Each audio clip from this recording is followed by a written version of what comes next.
सी यहाँ पर ये जो सैलरी स्लिप है इसमें आप देखेंगे कि आपने जैसे सितंबर का मंथ था तो ऑब्वियसली 30 डेज, राइट। सो उन 30 डेज में आपकी जो ग्रॉस पे रही है वो कितनी रही, 74,186। अब आप कहेंगे सर पीछे तो अमाउंट में 52,000 समथिंग था, तो यहाँ पर ना इनको ज्वाइनिंग लिए टाइम हो गया है। तो टाइम हो गया तो ऑब्वियसली बात है देयर हैव बीन इंक्रीमेंट्स, तो इंक्रीमेंट्स के बाद there have been change in the salary structure, right, और वो आपकी सैलरी में भी चेंज आएगा। तो यहाँ पर जो एक्स्ट्रा चीज़ें मिलती हैं वो देखो बेसिक पे, जैसे हमने अभी डिस्कस किया, तो ऑब्वियसली बात है यहाँ पर सर टाइम हो गया है, तो यहाँ पे जो डियरनेस अलाउंसेज हैं उसमें भी ऑब्वियसली बात है चेंज आ गया होगा, है ना। Then house rent allowance actually depends from location to location, के कौन सी लोकेशन पे आप रह रहे हैं, कहाँ पे आप वर्किंग मोड में है, तो उसके हिसाब से आपका एचआरए रहेगा। Then transport allowance, night duty allowance, तो यस हम लोग जब रात में काम करेंगे तो वहां पर नाइट ड्यूटी अलाउंस भी मिलता है।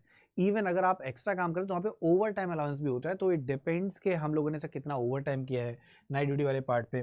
साथ में अगर आपने छुट्टी वाले दिन भी काम किया है, नेशनल हॉलीडे वाले दिन, तो उसका भी आपको अलग से अमाउंट मिलता है। तो yes it goes in this manner.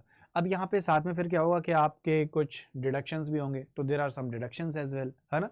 तो यहाँ पर जब आपके टोटल जो अमाउंट है तो यहाँ से आपकी बनी है नेट पे, यानी कि ये जो नेट पे होता है this is after the deduction, कि आपका जो भी पर्टिकुलर अमाउंट रहा, अब वो जो आपके अमाउंट थे तो उसमें ना आपके जो जो डिडक्शंस हो गए, तो डिडक्शंस के बाद ये इन अमाउंट रहता है। यानी कि आपकी जो ग्रॉस पे थी वो तो 74,000 समथिंग थी, लेकिन after all the deductions the salary was 60,916।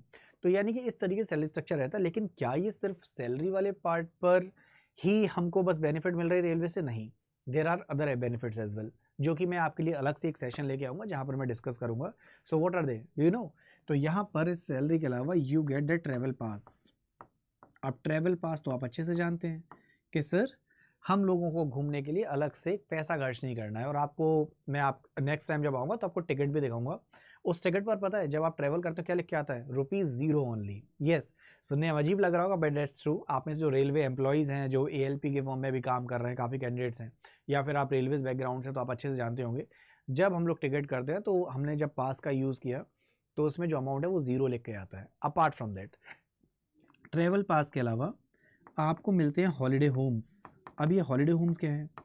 Holiday home मतलब जैसे मान लीजिए आप मनाली घूमने गए, राइट, या फिर आप कन्याकुमारी गए, तो या फिर कोयम्बटूर गए, तो हम वहाँ पे स्टे कहाँ करेंगे? तो बहुत सारे बड़ी बड़ी लोकेशंस पे हॉलीडे होम्स भी होते हैं जहाँ पर ना के बराबर चार्ज लगता है। दे आर ऑसम रूम्स जहाँ पर even kitchen is there, right. सुनने में अजीब लग रहा है बट दैट्स ट्रू। तो ये आपके सैलरी स्ट्रक्चर, उसके अलावा travel passes, holiday homes, and there are lots of other benefits like medical benefits are also there, है ना। सो हमको जो मेन टेंशन रहती है वो मेडिकल वाले पार्ट पे रहती है। अच्छा, मेडिकल बेनिफिट्स पे आपको बताऊं, जो प्रेजेंट टाइम में जितने भी रिटायर्ड एम्प्लॉयज़ हैं उनके लिए उम्मीद कार्ड बनने लगा है। उम्मीद कार्ड वाले पार्ट पे क्या, अगर आप रेलवे हॉस्पिटल में अगर आप नहीं जा पा रहे और आपको अर्जेंसी है, आपको किसी प्राइवेट हॉस्पिटल में दिखाना पड़ रहा है, तो उसका रिम्बर्समेंट भी हो जाता है। तो उम्मीद कार्ड एक कार्ड बनता है पोस्ट रिटायरमेंट, जहां पर आप रैंडम रेलवे हॉस्पिटल के अलावा बाकी आप प्राइवेट हॉस्पिटल में भी इलाज करवा सकते हैं। So there are n number of benefits, there are lot of benefits, और इन बेनिफिट्स के लिए मैं अलग से आपके लिए सेशन लेके आऊँगा। तो आज का जो मेन सेशन था वो सैलरी वाले पार्ट पे था, जिससे आपको आइडिया लग जाए कि हमारे जो डिडक्शंस हैं वो कैसे काम करते हैं, हमारी ग्रॉस पे जो बनती है या फिर उसमें जो नेट पे बनती है, तो इन दोनों में जो डिफरेंस आता है वो कैसे आता है, तो मुझे ये बताना था। बाकी इससे रिलेटेड और भी कोई अगर आपको जानकारी चाहिए, कोई भी क्वेरी है, तो आप कमेंट सेक्शन में मुझसे पूछ सकते हैं। I will help you out in the next video. तो आज के लिए हम लोग यही रखते हैं। और हाँ, एग्जामिनेशन के लिए guys all the very best. यदि आपको तैयारी करनी है तो आपको अच्छे से पता है मेरा जो साइंस का सेशन है मैं उसमें कॉन्सेप्ट सीरीज स्टार्ट कर चुका हूँ, और इस कॉन्सेप्ट सीरीज वाले पार्ट पर आप सुबह 10 बजे जुड़ सकते हैं, जहां पर मैंने अभी बायो से स्टार्टिंग की है, क्योंकि बायो हमको टिपिकल लगता है और यहाँ से बहुत सारे क्वेश्चंस भी आते हैं। अगर मैं लेटेस्ट एग्जामिनेशन की बात करूँ, जो अभी RRBJ का 2024 में पेपर हुआ था, यहाँ पर कुछ टॉपिक्स ऐसे थे जहाँ से रिपीटेडली क्वेश्चंस आए थे, और एक एक शिफ्ट में अगर देखा जाए तो 3-3, 4-4 क्वेश्चन सेम टॉपिक से भी आ गए थे। जैसे एक टॉपिक है रिप्रोडक्शन, प्रजनन तंत्र, वहाँ से बहुत सारे क्वेश्चंस आए थे असेक्सुअल रिप्रोडक्शन से रिलेटेड, सेक्सुअल रिप्रोडक्शन से रिलेटेड। तो ये कैसे क्वेश्चंस इंपॉर्टेंट हैं, कौन से वो टॉपिक्स हैं, इन सभी चीज़ों के लिए आप मुझसे 10 बजे जुड़ सकते हैं।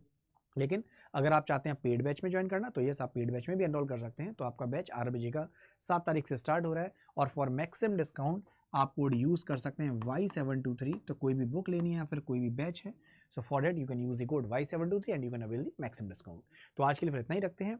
नेक्स्ट वीडियो में आपको क्या जानकारी चाहिए प्लीज़ मुझे कमेंट सेक्शन में ज़रूर बताना। वैसे मेन चीज़ हमने यहाँ पे ले ली थी, लेकिन नेक्स्ट वीडियोस में मैं आपको रेलवे का पास भी दिखाऊंगा, हॉलिडे होम्स, राइट, और वो जो टिकट का मैंने प्रॉमिस किया है कि वो जीरो ओनली वाली टिकट, तो एक्जैक्टली वो कैसे रहती है, क्योंकि ये छोटी छोटी जो है ना खुशियाँ, ये मिडिल क्लास फैमिलीज में it gives us happiness and they keep us motivated for the examination. तो एग्जामिनेशन की अच्छे से तैयारी करते रहिए और ऐसी जानकारी के लिए जुड़े रहिए आप इंजीनियर्स अड्डा 24/7 के साथ। चैनल को सब्सक्राइब करना मत भूलना। मिलेंगे आपसे अब अगले वीडियो में, तब तक के लिए bye bye guys, take care, Jai Hind.